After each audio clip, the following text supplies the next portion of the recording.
Hello, this is Amy, and welcome to Rooted Cosmic Wisdom. It is August 10th. We are just shortly past the peak of the Lion's Gate, and this new moon that we had squaring Uranus, in case anybody's wondering, like, what is up, the that radical truth coming out of the dark, this reorientation that Alexis and I spoke about with our Lionsgate podcast a week ago. Everything's super blurry. Joining us this week, we have Becca Hunnicutt. She is a beloved friend and sister. She is a shadow worker and an absolute delight. Welcome, Becca. Thank you for being here. Thank you for having me. I love the word delight. I've never been called that in my whole life, so that was awesome. I think you're a delight. So, You're tell us a little bit about your journey to where you are. And if I did not include all that you do, oh, because I know there's more beyond the shadow worker piece, um, just share with us a little bit about you so our listeners have a some context. let's see. There's a lot of information in there, so let's do the quick version, quick and down and dirty version. I came to this work. I had been. I was like this huge truth bomber, since we're talking about truth. When I like came out of the womb, was like calling people on their shit, mostly my parents right off the bat, which they didn't appreciate, because I had the ability to see, I guess I'm just going to call it the truth of the soul versus the truth of what your human is doing. So I could see the incongruence where you are lying about the truth of your soul. What I didn't realize in there was that sometimes people weren't conscious that their soul was something else. I just thought everybody had access, and why the hell are you always lying to me? So I got smacked around for that a lot. I experienced some physical abuse, sexual abuse that had nothing to do with calling the truth on people, and some emotional abuse. So through that, I ended up shutting my heart down. I used to see a lot of dead people, hear a lot of things, and the emotion was just too much. So I ended up shutting a lot of that down to save myself. And anyway, through lots of therapy, lots of whatever, I ended up in energy healing school, which basically taught me a lot of the skills that I have now. And it was like 1 hour or session of energy healing was the equivalent to like 3 months of therapy. And I'd been through therapy for 15 years. And I was like, what the hell is this magic stuff? So I dove in and I started learning about energy healing, transpersonal spiritual counseling, which then eventually led me also to shadow work, archetypal embodiment practices.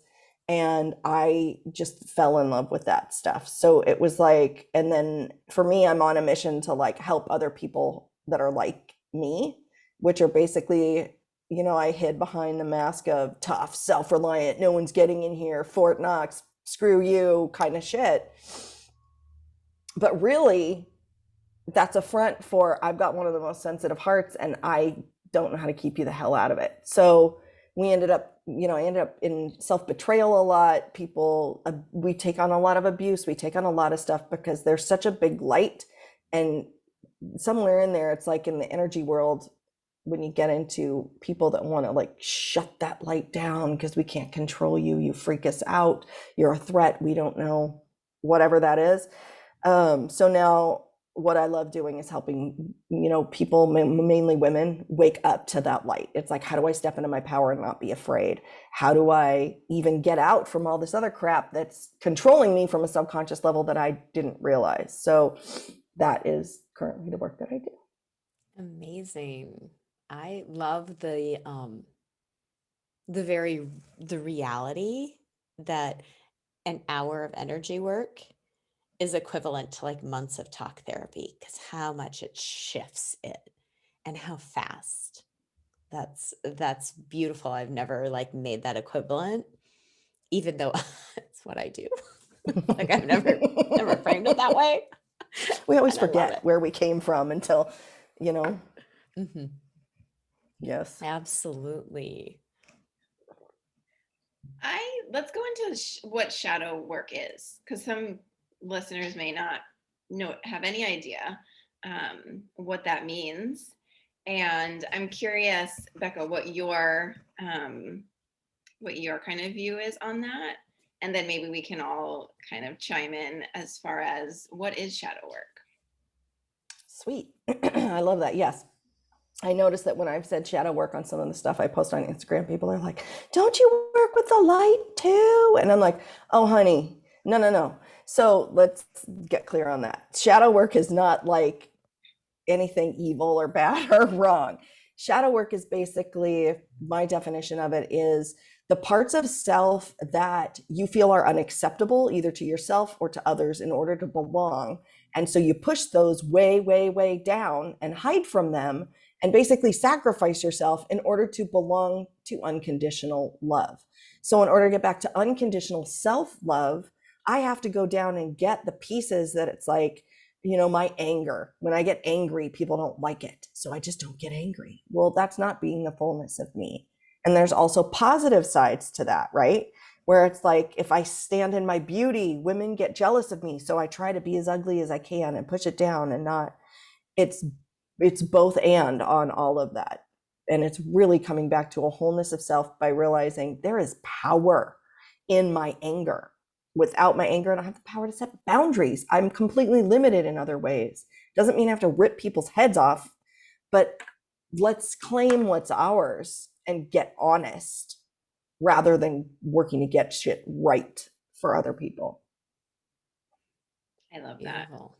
Yeah, and the fullness of self feels like a great description, because it is all of those parts of us that, the words that are coming is like, the darkness is the light. Like all of it is all of it. You just have to be your full self, and to bring awareness to those parts of you, like you said, it can be empowering. It is empowering. So I love that. Yeah, totally. Yeah, it's super juicy and it's super yummy. And it fits in. Alexis pulled the podcast, a card for this episode. And it was listening for the truth, right, Alexis? What was the card? Yes, listening for truth.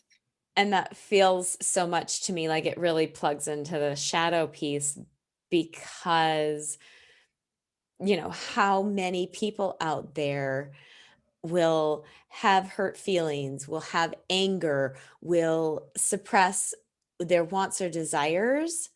Like that's all pushing that stuff into the shadow. And it's about making everybody else comfortable, and it's not listening to your truth. And so this working with the shadow and the unearthing it, can you talk a little bit, Becca, about like what your routes in are?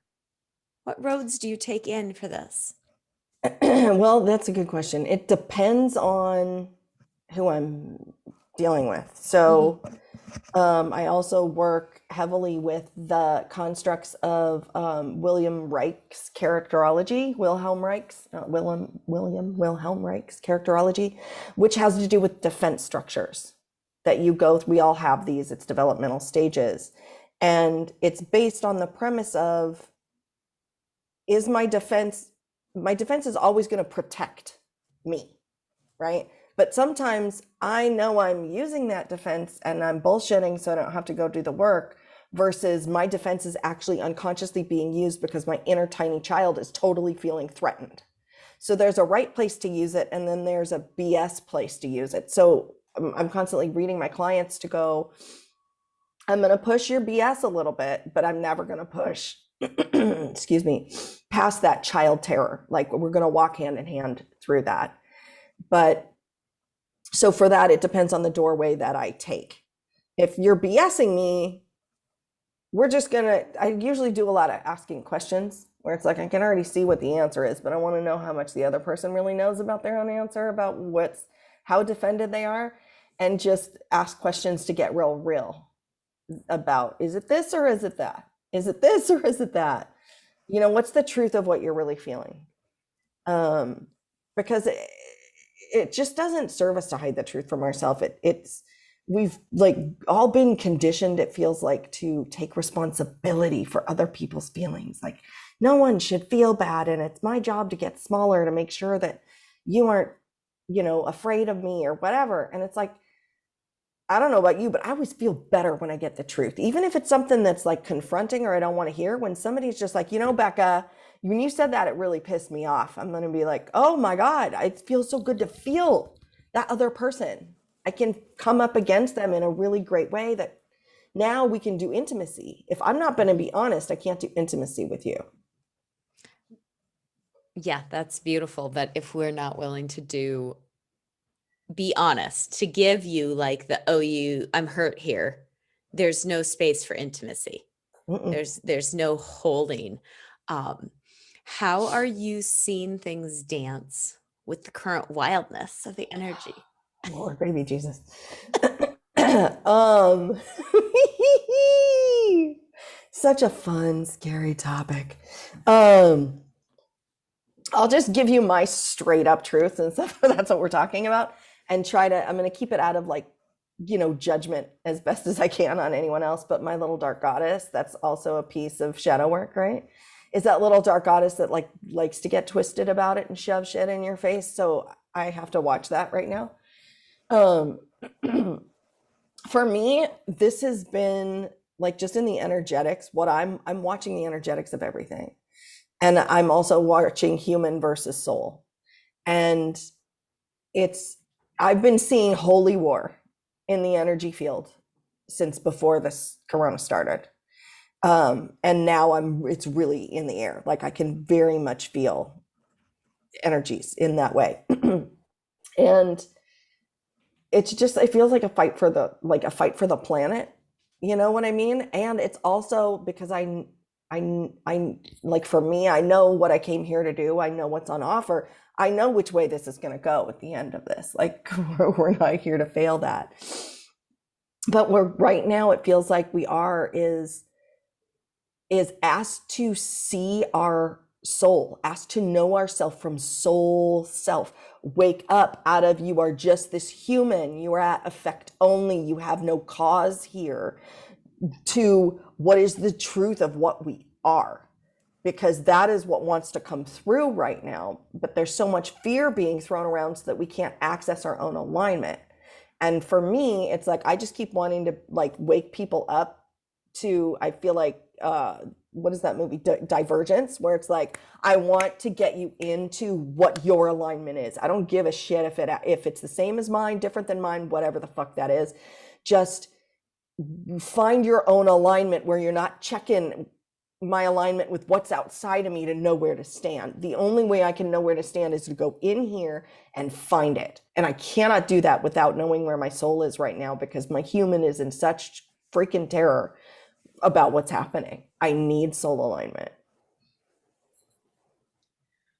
What would you say? Because there's so many people who are in that place right now. So many people who are like, right, like, what do I do? And even if they have an inkling of, if they're conscious of it a little bit, I feel like there's so many people who are lost right now, and they may not be able to feel like the fullness of what you're talking about.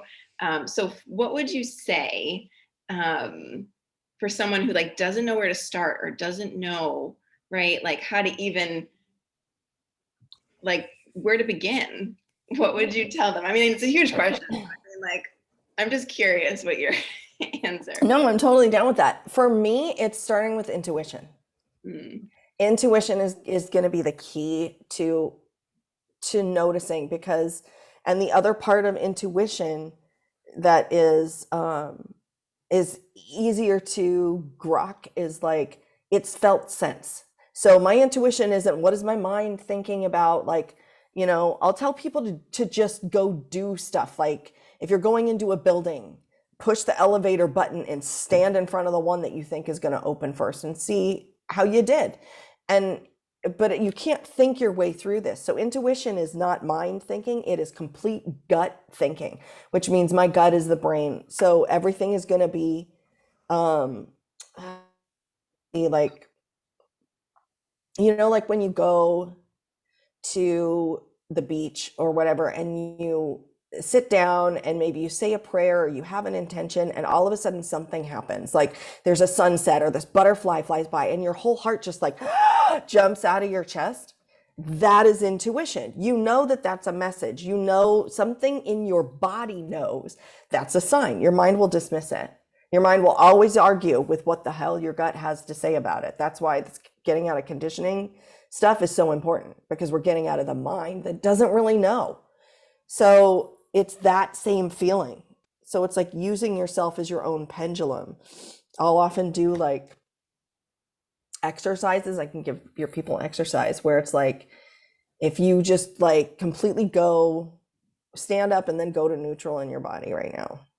And then you're going to pick what is yes and what is no, whether that's right and or left. One of those is yes, one of those is no for you. And if you stand up, just go straight to black, devoid of anything, breathing. And then I want you to ask your body, show me yes. And walk into one of those sides, either right or left, and then feel what your body does. And it's going to be really, really subtle. And then when you got that, step back and go back to neutral again. Really neutral. And then step to the other side and say, show me no. And notice what happens in your body.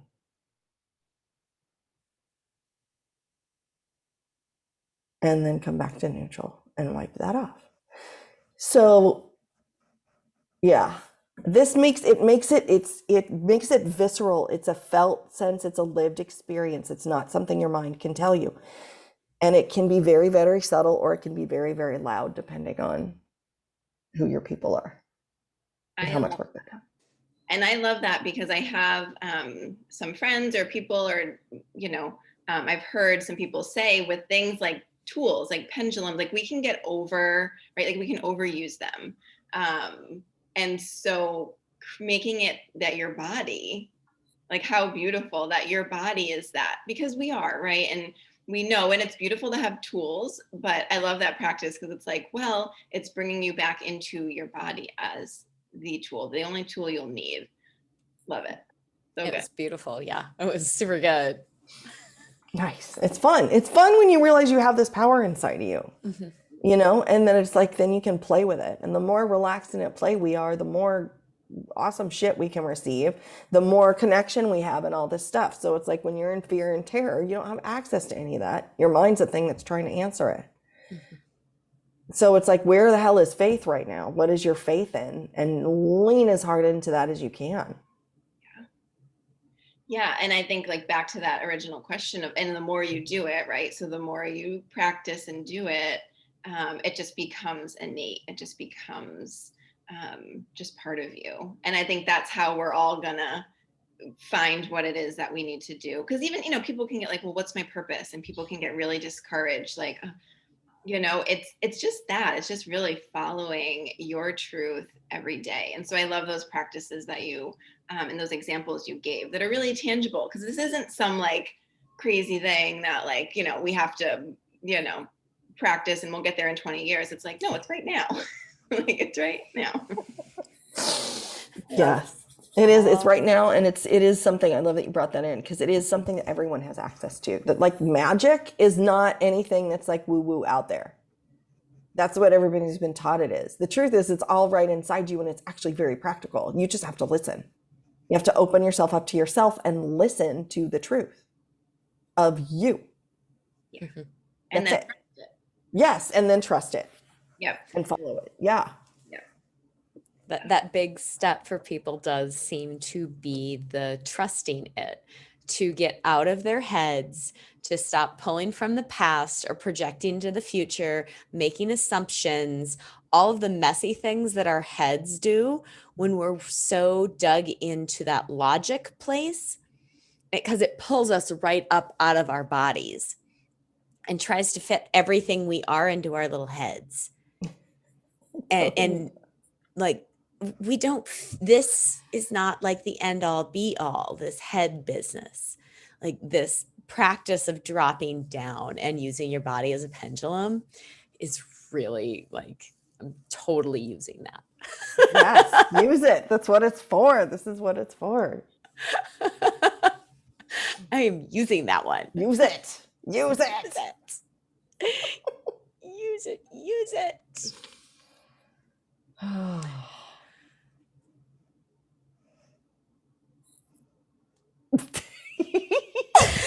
Amy's so doing funny. a dance thing. For those who are just listening, Amy's like pointing and dancing, and we're all just waiting for what Amy's gonna say. We're waiting for what Amy's gonna say. We've hit the lull in the conversation. We didn't haven't hit the lull. I just wanted to make sure like I wasn't tromping on anybody. No, you're good. Like, You're not tromping. We're not tromping. So I want to just pull back to this thread of holy war. Because yes, that is very much like what I'm seeing also. And I'm interested to hear like your take on the word holy, because coming from a Catholic background myself, that word holy, it has a limit to it there. That, you know, there's what's holy and there's what's sacred, and it's this one thing. And then there's the profane and the messy and the gross, and our humanity piece of it.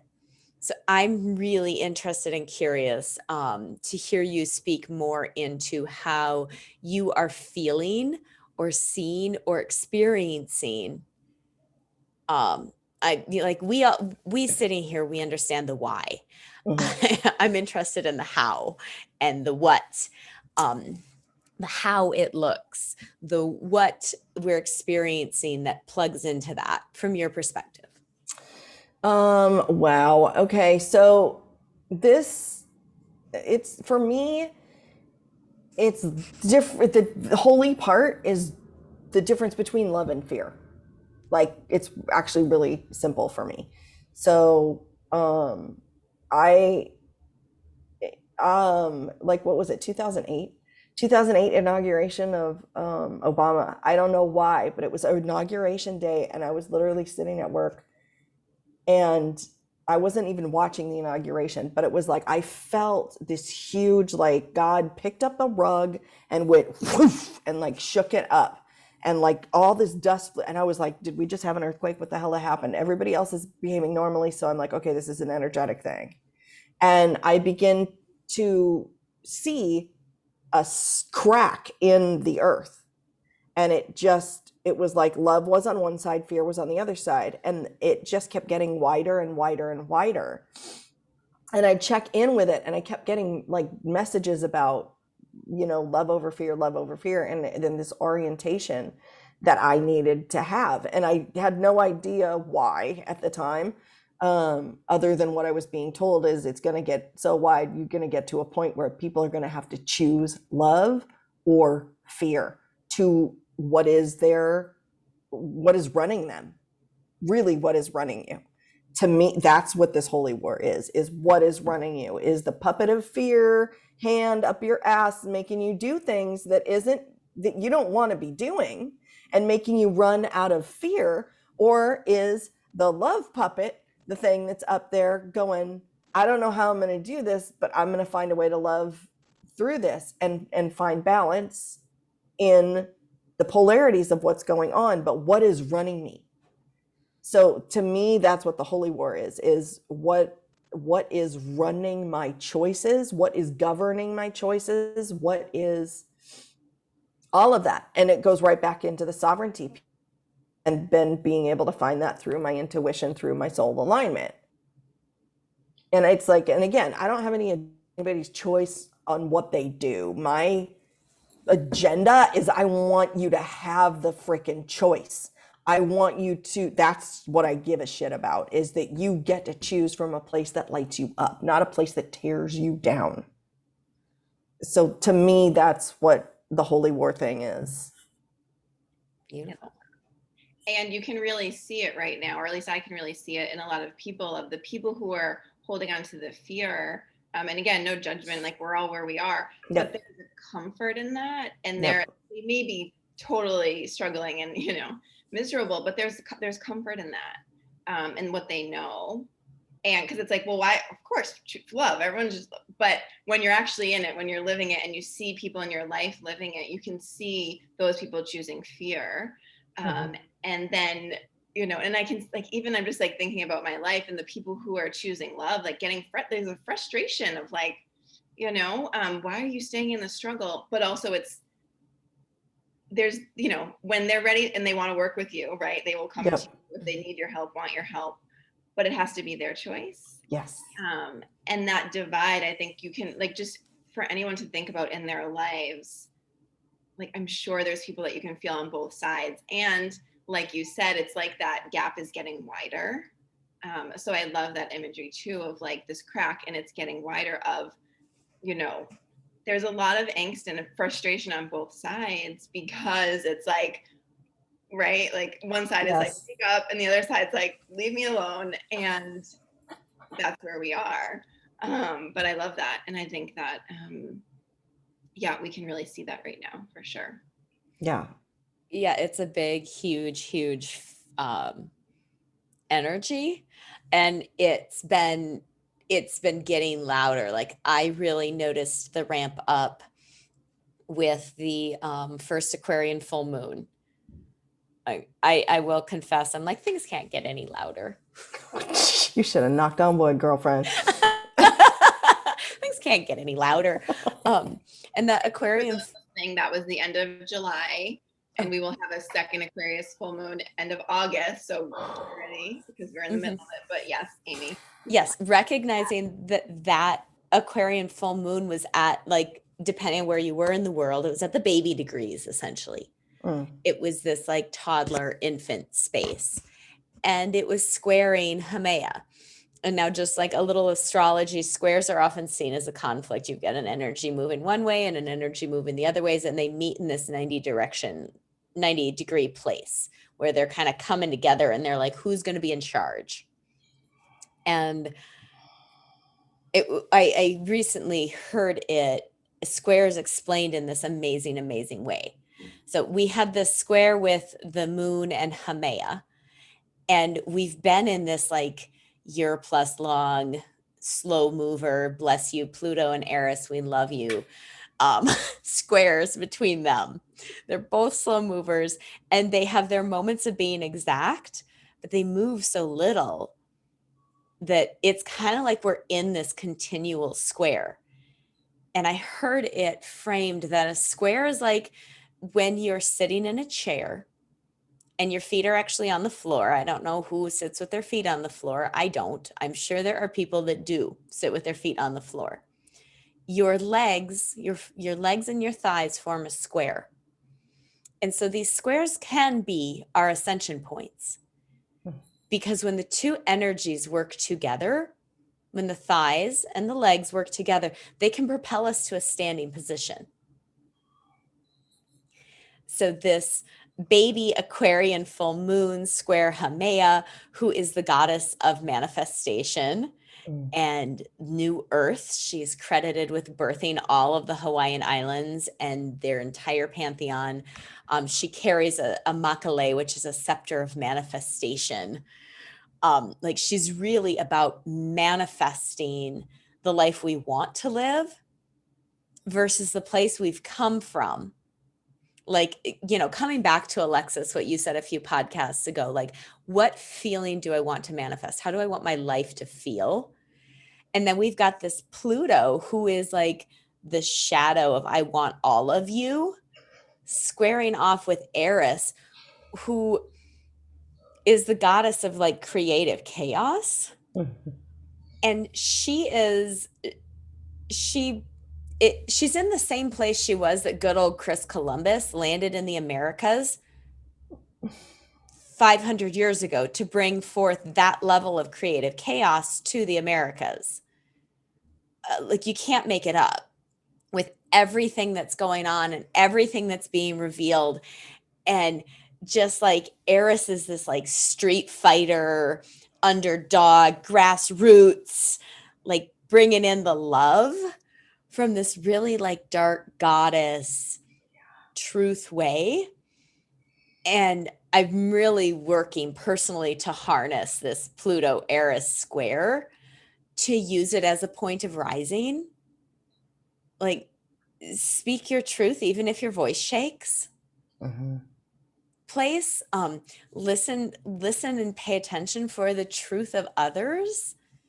Is it that just exactly what you were talking about, that like human, I'm like in defense mode versus like their soul is trying so hard to lean into something.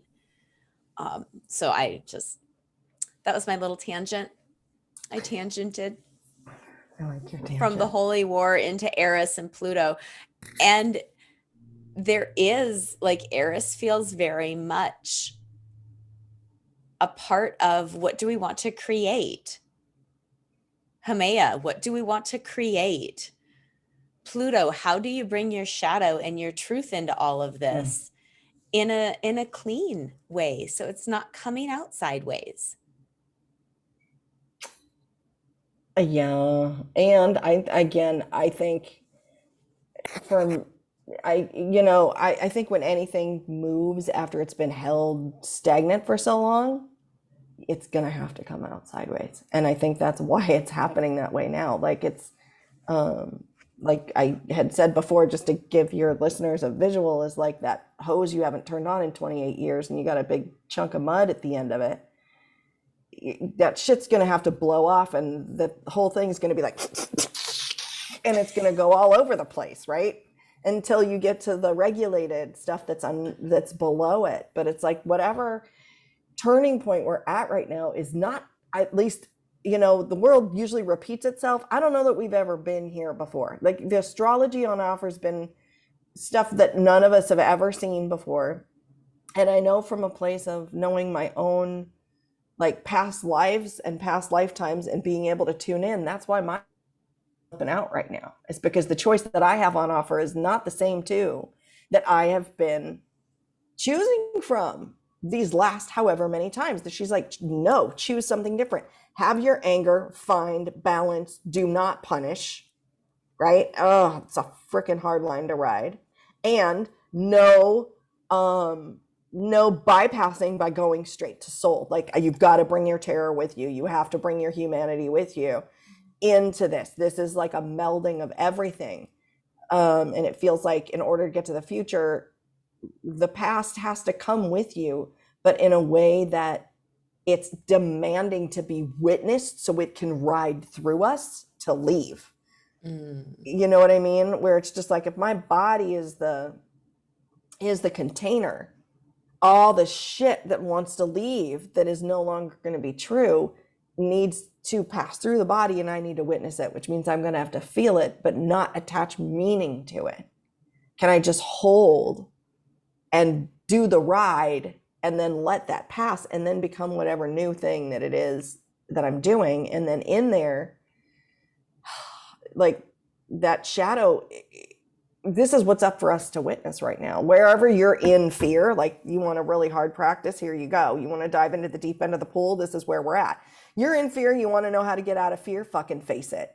Dive into the deep end, throw your match and your lighter away, throw the flashlight out, and get in the deep end of that pool and face what the hell you're afraid of. Let it come into the room with you. Let it have you. Don't make up a story about it, and let the feeling roll all the way through so that it can get all the way out and clean you. Yeah. Hell yeah, sister. Yeah. Yeah, go all the way into it, because when you don't, I feel like it comes out even more sideways when you don't go into it, right? It comes out in these like little spurts of sideways, like all like, and it generally gets louder. And I think it's part of it is creating like those safe spaces for yourself to go in the deep end, right? To go deep, and finding what that means for you, if it's other people that are supportive, creating your own safe space, because you have to go all in, or else it's gonna just it's gonna come out anyway. 100%. and that stamina to be with your fear. Mm-hmm. Because it's really easy for us to be like, I'm not doing this. Uh-huh. And that just is like trying to pack mud in the hose to like bring your hose in. Because I do love that. Having had a few burst hoses myself in life, they're messy. And when you're busy packing it with mud, I also have a 10-year-old, so I've had that experience also. When you're busy packing the hose with mud, it's really messy when you can't just let it go and actually move through. It's the pushing it away. It's the here, talk to the hand. It's the I'm going to walk away from this. I'm not doing this. It's easier to not be in it. Mm-hmm. And I'm not at any point advocating staying in abusive relationships, anything like that. Mm-hmm. It's the like being with our fear, it's being with our anger, it's allowing the people we love around us to have their discomfort. Mm-hmm. Like don't try to take their discomfort away from them, and don't shut that piece down. Like stay, like sit with them in it. And it's hard. It's super hard to sit with someone you love when they're hurt, when they're angry, when they're sad, when they're scared, because you want to make it go away Mm-hmm. rather than just being with it. Or you want to make it about you Yeah. rather than allowing it to be theirs, and you're just present. Yeah. There's not a lot of people that know that I've run into, like, that know how to hold space. Like in the circles I run in, because I run in a lot of energy woo woo bibbity bop circles. Hell yeah, I run into a lot of people that know how to hold space. But for people out there that are like, oh my God, what the hell does that look like? It's hard to find. It's because you're right. We want to fix it. I want to make it okay for you, because it's like we love you. We want you out of pain. And if I can help you do that, I mean, hi, I'm a healer. This is what I do for a living, but I can't fix it for you. It's my job to let you walk through that, to realize you can fix it for yourself, because you can tolerate what is uncomfortable. You can, and I'm here to hold you when you think you can't. And I'm here to show you how to hold yourself through when you think you can't. Right. So it's like when you're drowning in your 911 and you're like, Becca, I'm like, all right, here's your little lifesaver. Let me hold your little feet so you can stop kicking. Now, feel the feeling. Now let go of a foot. How you doing? Yeah, all right. I mean, it's just like it's just like, it's a little nurture process, but everybody's got the power to do this for themselves. They just need the training or the tools, Yeah, and I think there's a couple things coming up. I think one of them is sometimes it is harder to see other people and want to help and want to fix, right? Because at least when it's us, like we have, like I can either go into it or not. Like I can create my own struggle, but I have control over it. When we see others, like we can't take it on for them. We can't, and that actually is taking away their experience and their process of healing it. It's not even just, like it's that too. And so that can be sometimes so hard, is to see others and want to fix and heal. And so I think that's one of the things that was coming up as you were talking, is like, it's not just ourselves, it's being able to see other people. But the most loving thing we can do is let them have their process, as hard as it is, and then the other thing that was coming up as Amy was talking and saying, like, we just want to, like, sometimes we just want to like walk away. Like, I'm just not going to go there. And I was listening to Glennon Doyle's podcast this morning, and they were saying like, what's the difference between when something's hard, saying, I don't want to do that because it's hard, or I don't want to do that because it's not right for me. It's wrong. Right. And so there's that of it too, of we often hit against that. I don't want to do it because it's hard. It's just hard a lot. Right. I think we can probably see that in other people in our lives. And they're just like, it's hard. Like, and that, right. Again, it's all choice, whatever. But there are times when this is just not supportive. This is wrong. I'm going to walk away. And that's okay. right. So it's and everything, there's always situations where it's never just black and white. There's a lot of gray in life, right? But yeah, I love that. When I was listening to that, I'm like, oh, that's so good, of knowing, like, because there are some times where we're just like, I just want to quit, I just want to give up, and knowing what the difference is between, is it hard or is it not right for me? And knowing the difference between that is where that felt sense intuition is going to come into it. Because there's also a point where you can choose to bypass your shit and say, oh, it really isn't for me, when the truth is you just don't want to do it. Right? Which is fine. Run like you want. But energetically, that shit, it's got your name. It's got all the time in the world to wait. It'll find you. Oh, yeah. Oh, I'm really good. I know whenever I want to run, like, there's something there. Like, I'm really good at that one. And who out there hasn't had the experience of being like, oh, this thing keeps coming up. I keep hearing this specific thing. And that's our choice point. Like, are we going to pay attention to this flag that keeps waving in our face? And it's different people waving that flag. Oh, well, maybe there's a thing in me that I need to face and shift and learn deeper and dive in more about me. Or we always have the choice to hunker down and be like, oh, no. This flag that multiple people are waving at me, it's not about me. I like me, and I'm just gonna like, rather than being open to the fact that we can love ourselves just exactly as we are, because that is, for me, a part of our shadow work, is loving all of ourselves, and be willing to shift and change and learn and grow. Like, to be at our growth edge in the process of like reclaiming our sovereignty. And recognizing that if we, I work with my clients, are always like, oh, you do such a good job of holding up the mirror. Like, if the people in our lives are holding up the same mirror, that same flag of you do this thing, because we all have our things. I don't know anybody who doesn't have their things. So if you're hearing it from multiple people, you get to go into that, exactly what you were talking about, Alexis. Is it the hard work, or is it not for me? Are all of these people just not for me? Or am I running away from the hard work?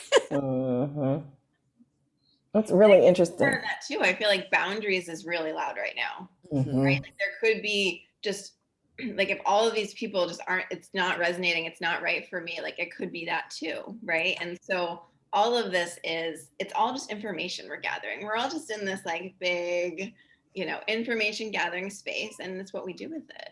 I love that. Yeah, it's a cooker right now. It is. And there's no shame too in, like, to me, as long as you're being honest with yourself, I really don't care what you do. So it's like, even with those two places that we're talking about, is it for me or is it not for me? Or is it me and I'm just running from it or whatever? Like, there'll be times where it's like, yeah, it's mine and I can't do it right now. Like, there ain't no shame in, like, just because it shows up, you got to do it now. Like, but don't lie to yourself about it. If you know that you're lying to yourself about it, like, the more honest you can be with yourself, the less pain you're going to be in. From where I sit, this is why I ended up where I did, because I realized in the shadow work shit that was like, I call it circling the drain, where it's just like, no, that's not happening. No, I don't want, blah, blah, blah, blah. And it's like, I'm circling the drain. I'm getting down there anyway. One way or another, the water goes down the fucking drain, right? There's so much more energy it takes me to circle the drain than just to go get in the hole, bitch. And the minute that I was like, just jumped in the hole, it was over with so much faster. And I was like, oh, what? I just wasted like last years of my life by diving straight to the thing I didn't want to look at. years of my life. That's why I love this work so much, is because it's like, boom, get in the hole and it's over with so much faster.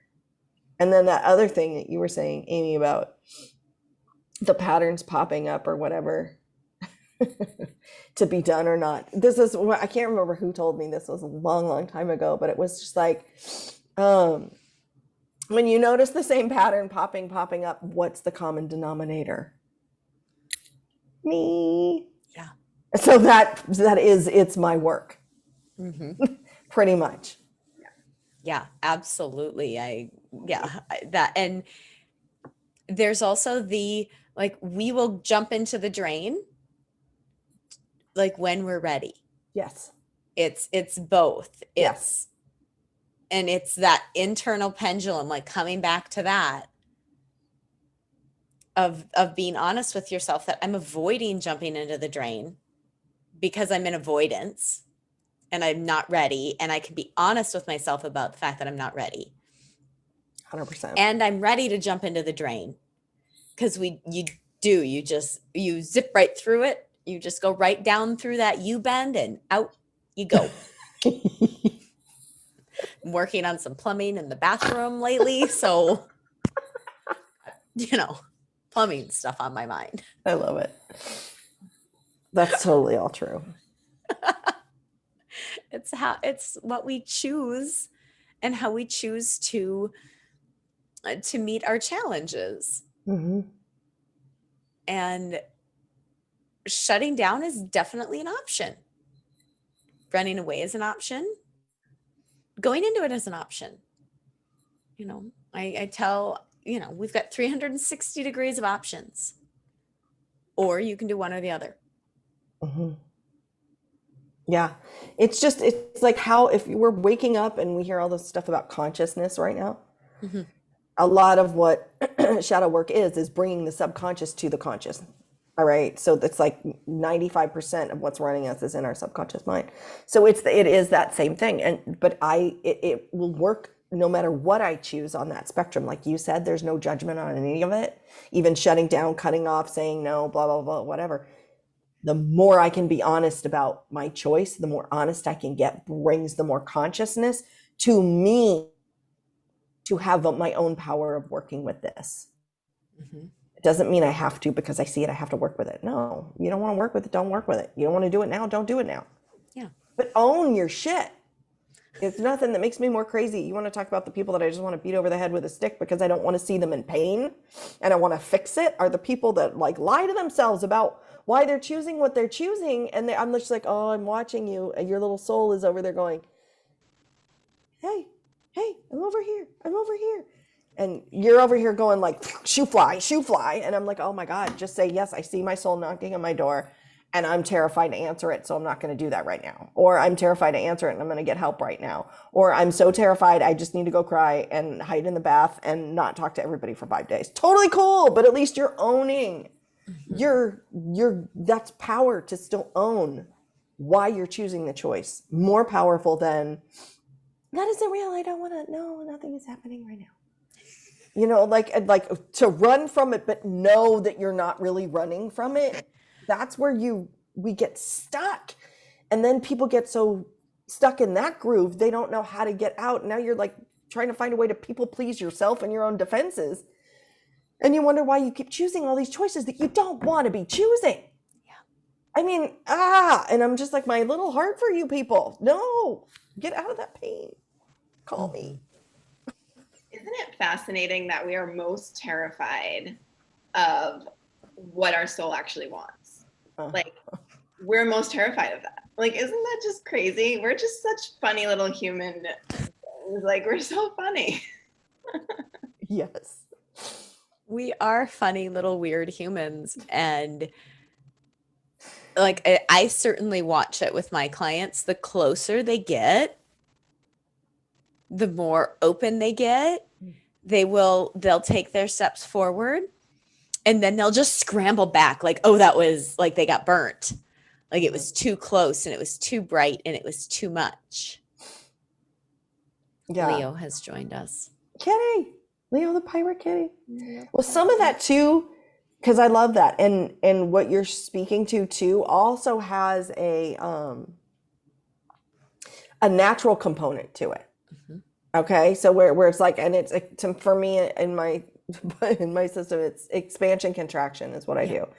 So it's just, it's some of that is normal because it's like until I learn, like you're doing the exercise and you're doing your biceps or whatever the hell, it's like I can't just go straight to like I'm lifting 500 pounds with my bicep, dude. Like that doesn't happen, right? It's like I gotta lift like 2 pounds with my bicep, and even if I do that for 5 minutes, I'm like, oh my God, baby Jesus, help me. No, I gotta stay down for 2 days to let that do Mhm. its thing. So I'm going to go back to, no, I'm just going to sit on the couch. It's normal because until you build that thing up, you have to contract by nature. You Mhm. have to go back to stasis before you can, bloom into whatever the hell shift you're working. Yeah. You can't just, you You need to can't find, start doing 500-pound bicep curls. no. And you need the rest and the integration because that's actually when there's growth happening, right? Like when Yes. you're resting and integrating, there's growth there. And I Mhm. think as a society, we forget that part. We're just like Oh, yeah. go go go, and we forget that a lot happens in the rest and the integration. Mhm. Yep. 100%. Well, that's where the belief system changes. Like when you're doing this, to me, that's right where the beliefs change. So a lot of people will think contraction and think, oh, I went 3 steps forward, 2 steps back, right? How often do you hear that? And it's like after you have this big, huge awakening or expansion, you're going to feel really, really great. And then like 2, 3 days later, you're on the floor crying your eyes out in pain and you can't get up and you don't know why, and you think you failed. And the truth is that is exactly what you're going through, is what Alexis pointed out, is that growth. Like you did the expansion, now all your old belief systems have to die, and that's the contraction you're feeling.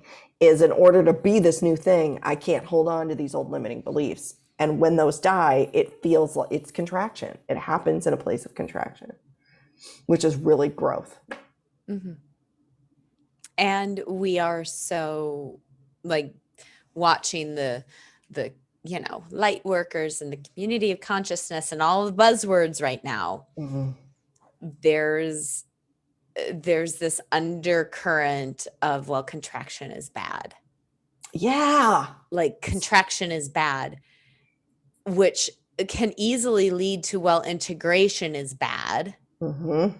So there's a like, just stay in the soup, because if you're just staying in the soup, you're not contracting, and then you're not going backwards. But what you're also doing is not integrating. You're circling the drain.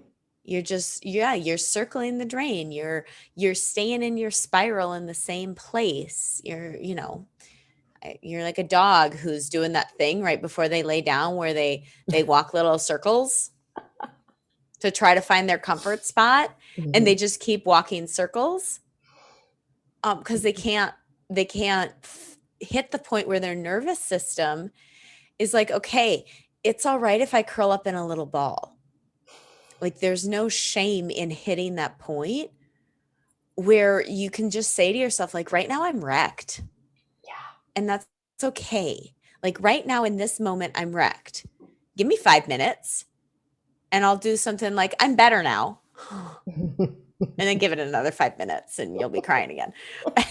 But just to stay in that place, contraction is not a bad thing. It's not that you're doing anything wrong. It's not that your process is halted. It's your system, it's your physical body, your energy body, your emotional, your mental, your spiritual body, and your soul, like having some time to actually bring it together and stepping more into a level of wholeness that you hadn't had before. It's Mm-hmm. a holding. There's the embodiment of it, right? Mhm. Because if not, it's just like all these separate, like that's cool. Like I can go to my soul and do some soul stuff, and I can go here and do the energy stuff, but it's the bringing it in, it's the integrating all of it, embodying it. Because I think that's part of it too, right? Is how often, it's like, okay, well, I can go on a like retreat far away and do this like soul thing, or I can, have my little space where I just go do this thing. But if we don't bring it all together, right? Because that's like, I'm just thinking like, okay, you go away on a retreat, for example, you come home, you can leave it there and you can be like, okay, well, that's just going to be this soul thing I did, and I can come home. And of course, you'll still have some contraction, you'll still have some processing, but then you get to choose, okay, do I integrate that in? And now there's an embodiment piece to it, or do I just leave all these? And I think that's part of, you can hear like spiritual bypassing or bypassing, right? Like we can just kind of go up and out and like play in these areas and these fields. We all can do that. We all can play in different energies and different things, but can we bring it all in and actually live it and embody it? And that's a whole another ballgame. That's amazing. And so true. I've never really thought about it that way. I think about it a little differently, but and it's so true. And what you guys, like when you guys both talk about it, the way that it comes through for me is like doing versus being, and doing and being, because it's like the being is the integrative piece. The doing is getting the tools and getting the education. But a lot of times we don't want to sit in the being, which is the uncomfortable part of not doing, that Amy was talking about. And it's like when I'm constantly moving and I'm not being, it doesn't get to get into my body. Mm-hmm. I don't, we won't sit with ourselves for that long. We get nervous. I don't want to hear these things that are coming up. And it's like, to be able to integrate that is to just be able to be with it. And there's really no, like no one can teach you that. It's really even hard to talk about because everybody's version of this is so unique and individual to what that is. Mm-hmm. And there is a resistance, especially culturally here in the US, against being. There's always this push to be doing, there's this push to be listening to something, to be reading something, like to be consuming something, and to just sit and just like, oh, okay, I got a fuzzy blanket here. Like I can just sit here with my fuzzy blanket, and it's okay to just be with my fuzzy blanket, my cat, my dog, and to just sit here. And I don't like those moments where you're in that place and you're like, ooh, I should start a podcast so I can sit and listen. No, don't start a podcast, says the podcasters. Right? I know, right? Oh God. Just actually be. I know I just returned from my 4-day elemental retreat, and yeah, I didn't do a whole lot yesterday. Like even as the facilitator and the person, calling in the space to be held, I came home yesterday and I just sat on the couch and like, my cat cuddled up with me, and I was like, okay, I'm cool.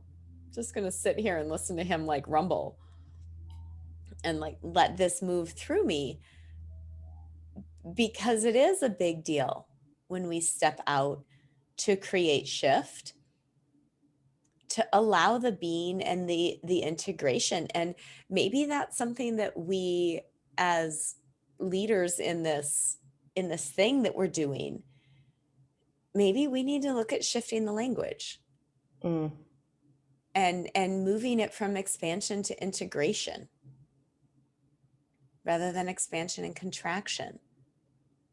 Or maybe we need to just work with people to be like, contraction isn't a bad thing any more than your anger and your fear is a bad thing. Yeah, I think it comes back to that idea of like the shadow and the things that we put negative connotation on, like they're actually not negative. And as you were talking too, I was feeling like we live in such a linear world, and really it's cyclic, it's the cycles. And if we were to embrace the cycles, like you were saying, you had, right, like there was a working period, then there's a growth period, and then you need the rest, right? There's a harvest and a rest, and the rest in the winter is really important. We were just talking about that before too, with the example of the muscle growth, that if we embraced the cycles and lived from that place rather than this linear way, I think that would, we would be in a much different place. We would. But that's part of it too, of like getting used to working in like that's a whole reorienting and a whole rewiring of yourself. I know for me, growing up and going to school and, getting my degree, and it was like such a linear way of working that I had to take a whole year off. I had to go move to another state to like rewire, to actually listen and get into that cyclic nature. It's huge. And I think that's part of it too, is like, not like winter isn't bad, right? Like just like contraction isn't bad, and shadow and the depths isn't bad. It's like we have to get rid of that whole like black and white, right and wrong, that, right? Yep. It's actually, all of it is just information and helpful and growth, and that's what it actually is. Yeah. 100%. Yeah. Oh, hell yeah.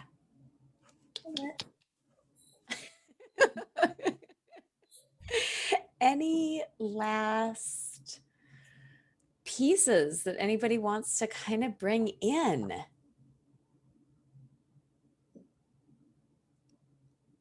In this listening for the truth exploration?